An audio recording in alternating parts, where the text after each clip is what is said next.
ఒకప్పుడు ఆయనను అసలు స్క్రీన్‌లో చూస్తే చాలు ఫుల్ నవ్వుకునేవాళ్ళు. అసలు ఆయన కనిపించారు అంటే సినిమాలో సూపర్ కామెడీ ఉంటుంది. కామెడీ ట్రాక్ ఉంటుంది అని ఆయన కోసం సినిమాకెళ్ళిన సందర్భాలు గూడా ఉన్నాయి. అటువంటి ఫేమస్ కమెడియన్ మనతో పాటు ఉన్నారు బాబు మోహన్ గారు.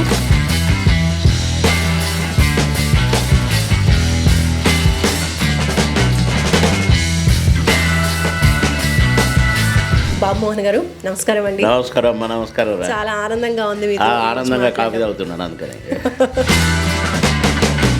కమెడియన్తో సాంగ్ చేయించడం, అది కూడా సౌందర్య గారితో, అది సూపర్ హిట్ అవ్వడం, అసలు కమెడియన్ సాంగ్ చేయడం అనేది హీరోయిన్తో బహుశా మీరే అనుకుంటా. ఒక కమెడియన్కు పాట పెడితే ఆ పాటతోనే 100 రోజులు సినిమా ఆడిన చరిత్ర మాత్రం మీదే, మనదే. చినుకు చినుకు అందలతో చిటపట చిరు సవ్వడితో చిరంజీవి గారు అడిగారు, ఏమయ్య బాబు మార్నింగ్ తెలుసా?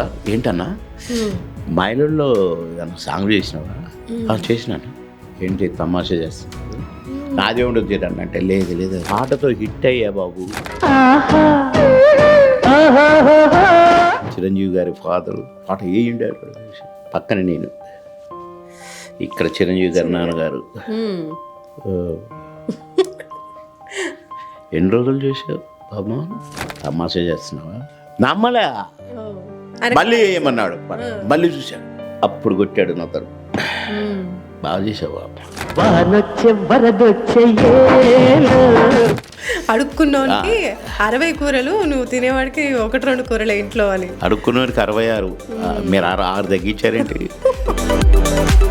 ఎందుకు, ఏమిటి, ఎలా? ఇంకా ఇప్పుడు పూర్తిగా రాజకీయాలు వదిలేసి మళ్ళీ సినిమాల వైపు కాన్సన్ట్రేట్ చేస్తున్నారు అనుకోవచ్చా? చిక్కిపోయారు. బాబుమాన్, అమ్మమ్మమ్మ, బాబుమాన్ గారు నాకు ఈ బాబుమాన్ వద్దు నాకు.